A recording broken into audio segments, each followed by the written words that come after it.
Faço agora, secretária, as minhas considerações em relação ao debate da nossa audiência do Assembleia Fiscaliza, que diz respeito às ações das diversas secretarias do Governo do Estado em relação à pandemia. Primeira questão que eu trago, secretária, não é minha, eu estou sendo porta-voz de um questionamento da coordenação do Fórum de Educação, Fórum Popular de Educação, coordenado pela professora Analise, que questiona, então, por que não é viável fazer o que o FEPENG propôs em junho deste ano, ou seja, que a Secretaria de Estado reorganize o calendário escolar sem que se computem as atividades remotas emergenciais como carga horária, junto com órgãos de controle social, sindicatos de trabalhadores, associações de pais, mães ou responsáveis legais, entidades estudantis, até que as condições objetivas para o acesso de todos, inclusive do campo, dos quilombolas, dos indígenas, dos inseridos nos espaços socioeducativos e nos presídios, das pessoas com deficiência, dos ciganos e das populações itinerantes, dos pobres, sejam asseguradas pelo Governo do Estado de Minas Gerais aos sujeitos de direitos da educação básica pública em Minas Gerais para ofertar e para participar de atividades remotas emergenciais, uma vez que é direito de todos os estudantes poder participar das atividades que estão sendo ofertadas, segundo o artigo 196 da Constituição Estadual, que garante que o ensino será ministrado com base em princípios, dentre eles o previsto no inciso 1, a saber, igualdade de condições para o acesso e frequência à escola e permanência nela, assim como é direito de todos os docentes participar do planejamento de suas ações. Esse é o questionamento da qual eu sou porta-voz do Fórum Popular de Educação. Segundo questionamento, secretária, é em relação a um cronograma para o cumprimento das determinações da decisão judicial do Tribunal de Justiça, o mandato de segurança que está em vigor, em relação às condições de segurança nas escolas estaduais. Nós tivemos vitória do Sindiúti, que impetrou o mandato de segurança em abril, no qual o Tribunal de Justiça determinou condições para os profissionais da educação para que pudessem ser convocados. Eles não foram convocados, exatamente porque as condições de segurança não foram comprovadas. Agora, nesse segundo semestre, a convocação do retorno presencial das atividades foi suspensa pelo tribunal exatamente com a mesma discussão, que o Estado comprovasse as condições de segurança, agora não apenas para os profissionais da educação, como também para toda a comunidade escolar envolvida nesse retorno. O não retorno até o presente momento se dá exatamente porque o Estado não comprovou ter cumprido as condições de segurança determinadas no Tribunal de Justiça. Então, a pergunta é um cronograma para que seja apresentado à comunidade de modo que ela possa acompanhar esta questão. Ainda sobre a questão da pandemia, questiono quantos itens de proteção individual para uso pessoal da rede de ensino foram adquiridos até o momento. Meu terceiro eixo de questionamento se refere aos profissionais da educação. Profissionais que foram os reais responsáveis pelos indicadores do IDEB, considerando que parte do tempo avaliado foi de um governo e parte do atual governo. Então, o mérito desse processo é indiscutivelmente dos profissionais que estavam presentes no governo passado e permanecem presentes no atual governo, porque os últimos indicadores do IDEB pegaram os últimos 2 anos, um ano do governo Romeu Zema, 1 ano do governo Fernando Pimentel. Então, há uma série de questionamentos que eu gostaria de ter o posicionamento da Secretaria de Estado da Educação. É público que, embora a educação compreenda o maior contingente de servidores do Estado, possui uma das menores médias salariais se comparadas às outras categorias. No entanto, o governo pretere a educação em relação às questões salariais. E a pergunta, então, é por que os servidores da educação continuam preteridos em relação a outras áreas do governo? E se essa é uma preocupação da Secretaria, sobretudo nesse momento de pandemia?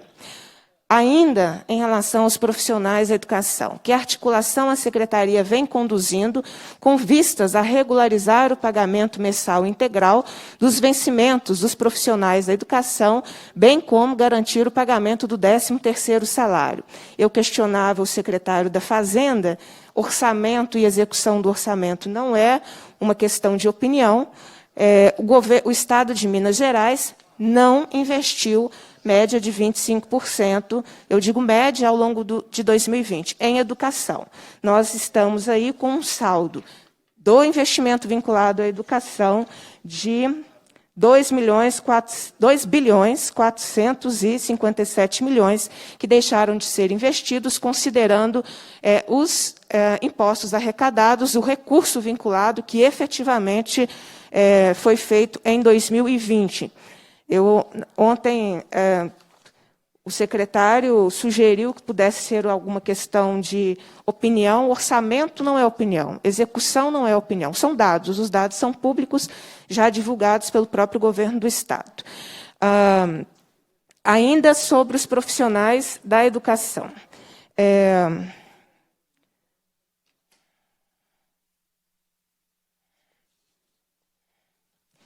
Questiono se a Secretaria realizou um diagnóstico para avaliar a situação dos docentes quanto às condições de acesso às tecnologias para ministrar os conteúdos curriculares de forma remota e qual o direcionamento dado a essa questão, ou seja, os problemas detectados e as ações da Secretaria para solucioná-los.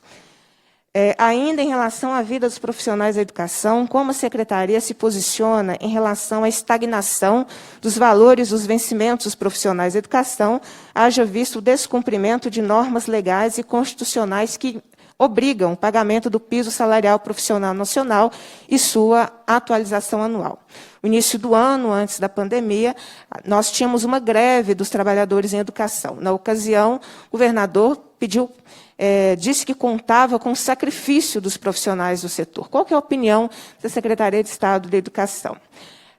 Ainda em relação aos profissionais, qual o planejamento da Secretaria para a nomeação dos profissionais de educação aprovados em concursos com prazo de validade em andamento e a realização de novos concursos? Nós temos hoje mais de 50% da rede estadual vinculada precariamente, contratos temporários. Para finalizar, retomando o debate em relação à pandemia, que medidas de intervenção pedagógicas estão sendo planejadas pela Secretaria no caso da insuficiência de aprendizagem dos alunos dos conteúdos curriculares estudados no ano letivo de 2020? Conforme protocolo de retorno às aulas presenciais, as salas de aula devem ser ventiladas com distanciamento físico. Gostaria de saber qual é a estratégia elaborada pela Secretaria para cumprir este protocolo, considerando a extensão territorial de Minas e as desigualdades da infraestrutura escolar de ensino. E faço essa última questão, secretária. Eu acompanhei atentamente a sua apresentação em relação aos investimentos, dos milhões que foram destinados à infraestrutura, a obras, mas antes disso, antes da audiência, eu tive a oportunidade de fazer um estudo do orçamento da Secretaria de Educação. Para o ano de 2020, o orçamento da Secretaria fixou em 2,174 bilhões para investimentos, sejam eles execução de obras, inclusive aquisição de imóveis para a realização dessas obras, equipamento pessoal e material permanente. No entanto, desse valor de mais de 2 bilhões de reais, até o mês de outubro, foram empenhados 202 milhões em investimentos, ou seja, do total orçado para 2020, 9,4% foi empenhado e liquidado, efetivamente pago 6,4 milhões ou 139 milhões de reais, ou seja, a execução em relação ao investimento e obras foi extremamente baixo em consideração ao planejamento do orçamento. E se nós levarmos em consideração a outra parte do orçamento da ação de mão de obra, também prevista no orçamento, fixado em 1 bilhão, até o mês de outubro, a despesa liquidada foi de 44 milhões, ou 4,2%. Eu pedi esse socorro aos dados do orçamento para identificar que nada ou pouco foi feito de adequação da estrutura física, considerando a própria execução do orçamento por parte da Secretaria de Educação. E o debate recorrente é exatamente o que eu abordo em todos os espaços. A educação tem recurso vinculado e a educação está pagando a conta que não é dela, de ações, salários e investimentos de outras áreas, porque não estou sugerindo que o governo do Estado tenha uma poupança desses 2 bilhões, quase 2 bilhões e meio de reais. Evidente que ele não está guardando esse dinheiro. É evidente que ele pega o dinheiro vinculado à educação, como não identificamos o investimento na educação, ele está pagando outras contas. E a nossa luta é para que os recursos da educação sejam investidos em educação. Com esse recurso, eu adianto, o Estado tem condições de pagar integralmente o 13º salário. São essas as considerações. E, por fim, um tema que a deputada Ana Paula Siqueira trouxe e que tem chegado a todos nós, deputados e deputadas, é o processo de municipalização. E aqui, secretária, do que eu acompanho, não existe diálogo do governo com as comunidades. As comunidades ficam sabendo que perderão a escola, que não terá matrícula de determinado ano, ou por comunicado depois que aconteceu, ou no caso de uma escola que eu acompanho, que vocês estão cedendo o prédio para a Polícia Militar, em Araguari, por rede social. Então, eu quero reforçar a necessidade de processos democráticos de escuta à comunidade escolar, porque os casos de municipalização chegam em grande quantidade nesse momento, e todos os relatos da comunidade é de que ela não foi escutada previamente, enfim, não foi escutada para a definição da política educacional da sua região. São essas as considerações e passo a palavra para a secretária.